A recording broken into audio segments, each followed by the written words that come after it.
Assalamualaikum warahmatullahi wabarakatuh. Perkenalkan, nama saya Nina Widakusari. Pada kesempatan kali ini kita akan mempelajari sifat cahaya dan penerapannya. Jangan lupa subscribe dan nyalakan loncengnya agar kalian mendapatkan notifikasi terbaru dari video-video kami. Jangan lupa like video ini jika bermanfaat menurut kalian.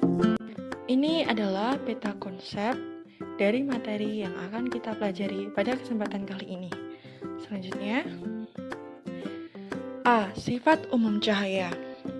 Cahaya yang mengenai suatu benda akan diserap, dipantulkan, atau menembus benda tertentu. Pada sifat-sifat cahaya, kita bagi menjadi 3 ya. Yang pertama, cahaya dapat diserap benda. Bagaimana rasanya kalau pada siang hari kamu memakai baju warna hitam? Tentu kamu akan merasa kepanasan, bukan? Lalu, bagaimana rasanya jika kamu memakai baju warna putih? Ya, tentu lebih nyaman, bukan? Mengapa demikian? Karena benda berwarna putih bersifat memantulkan cahaya, sedangkan benda berwarna hitam bersifat menyerap cahaya. Selanjutnya yang kedua, cahaya dapat dipantulkan oleh benda. Pernahkah kamu mengaca di air kolam? Bila kamu berdiri di depan cermin, akan tampak bayangan-bayanganmu. Mengapa demikian? Adanya bayanganmu di air kolam dan di depan cermin menunjukkan bahwa cahaya dipantulkan oleh air dan permukaan cermin. Yang ketiga, cahaya dapat menembus benda. Benda yang dapat ditembus cahaya, benda bening atau benda tembus pandang.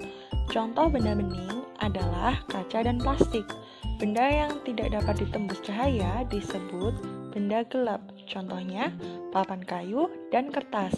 Pada gambar di samping, kalian bisa mempraktekkan dengan menyiapkan beberapa alat, yakni senter, plastik bening, dan karton. Lalu kalian juga bisa mempraktekkan seperti halnya gambar di samping. Yang B, cermin dan cahaya. Cermin dikelompokkan menjadi 2 jenis, yaitu cermin datar dan cermin lekung. Sedangkan cermin lekung dibedakan menjadi 2, yaitu cermin cembung dan cermin cekung. Yang pertama, cermin datar. Cermin yang permukaan datar disebut cermin datar. Cermin datar memiliki sifat menyebarkan cahaya. Contohnya, cermin yang biasa kamu gunakan untuk berkaca. Memiliki sifat yang pertama, tegak, yang kedua, sama besar dengan bendanya. Lalu yang ketiga, jarak bayangan ke cermin sama dengan jarak benda ke cermin. Yang keempat, bayangan tidak terbentuk pada layar atau maya. Selanjutnya yang kedua, cermin lekung. Cermin lekung adalah cermin yang memiliki permukaan melekung. Terdapat 2 macam cermin lekung, yaitu cermin cembung dan cermin cekung. Yang A, cermin cembung. Cermin cembung adalah cermin yang permukaannya melekung keluar. Cermin cembung bersifat menyebarkan cahaya. Contohnya cermin cembung adalah kaca spion pada kendaraan dan kaca pengawas di pasar atau swalayan. Sifatnya tegak, lebih kecil, dan bayangan tidak terbentuk pada layar atau maya. Selanjutnya ada cermin cekung. Cermin cekung adalah cermin yang permukaannya melekung ke dalam. Cermin ini sering digunakan pada lampu sorot di panggung dan lampu kendaraan karena memiliki sifat mengumpulkan cahaya. Sifatnya, yang pertama, jika letak benda dekat dengan cermin cekung, maka bayangannya maya, lebih besar dan tegak. Yang kedua, jika letak benda jauh dari cermin cekung, maka bayangannya nyata dan terbalik. Bayangan nyata adalah bayangan yang terjadi di luar cermin, tetapi dapat dibentuk oleh layar. C. Pembiasan cahaya. Pembiasan cahaya adalah peristiwa pembelokan arah cahaya. Rambatan cahaya yang masuk menembus air akan berubah arah, sehingga terlihat arah cahaya tersebut dibelokkan. Pada gambar di samping, kalian dapat mempraktekkan dengan cara memasukkan sebuah pensil ke dalam gelas yang berisi air. Maka akan terlihat bahwa pensil tersebut patah. Selanjutnya, D. Spektrum warna. Warna putih pada cahaya itu sebenarnya gabungan dari bermacam-macam warna. Coba buktikan dengan bantuan prisma. Salah satu sisi prisma sebelah kiri menghadap cahaya matahari, sedangkan sisi lainnya dihadapkan pada kertas putih. Ketika melewati prisma, cahaya matahari akan terurai menjadi 7 warna, yaitu merah, jingga, kuning, hijau, biru, nila, dan ungu. Selanjutnya, penerapan sifat-sifat cahaya. Benda yang memanfaatkan sifat-sifat cahaya disebut alat optik. Alat optik antara lain lup, kamera, mikroskop, dan OHP. Selanjutnya, yang pertama tadi yakni lup. Lup adalah kaca pembesar.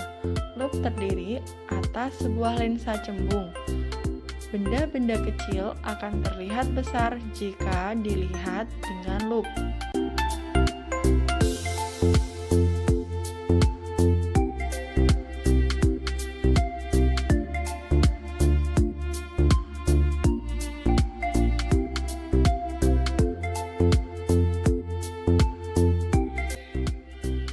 Selanjutnya ada kamera. Kamera merupakan alat optik yang dapat merekam bayangan benda. Kamera mempunyai lensa cembung. Ketika memfoto suatu benda, lensa membentuk bayangan benda pada film. Bayangan ini nyata dan terbalik. Selanjutnya, film-film dilepaskan dari kamera. Yang ketiga, ada mikroskop. Mikroskop adalah benda optik yang digunakan untuk melihat benda-benda sangat kecil atau tidak kasat mata, misalnya bakteri, jamur, atau benda-benda renik lainnya.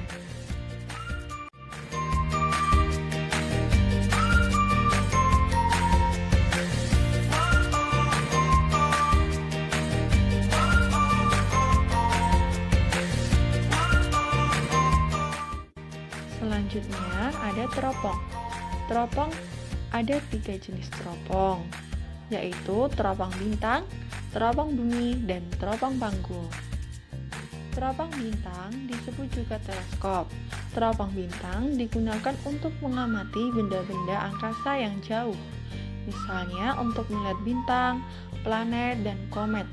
Di sini saya akan memperlihatkan video tentang teleskop yang memperlihatkan benda luar angkasa seperti bulan.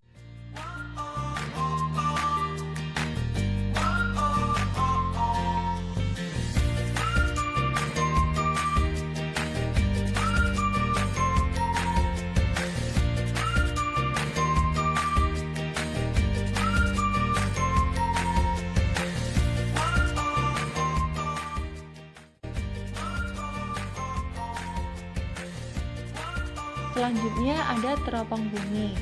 Teropong bumi disebut juga teropong Yojana. Alat ini digunakan untuk melihat benda-benda jauh yang terletak di permukaan bumi. Misalnya, untuk melihat kondisi medan dalam suatu pengintaian.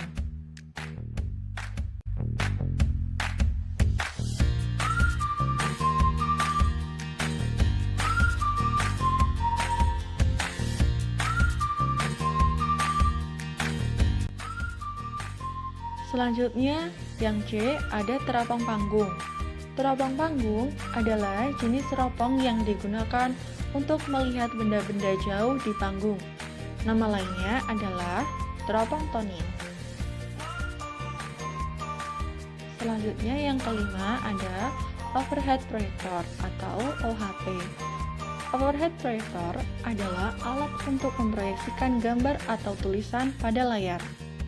Cara kerjanya, gambar yang hendak diproyeksikan harus difotokopi ke plastik transparasi dulu. Plastik berisi gambar diletakkan di atas kaca, kemudian transparansi disinari dari bawah.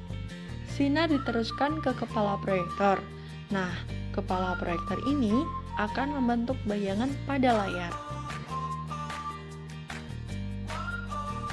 Yang keenam ada periskop.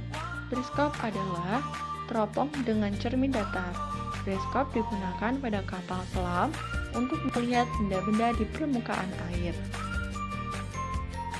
Sekian video dari saya, kurang lebihnya saya mohon maaf. Wassalamualaikum warahmatullahi wabarakatuh.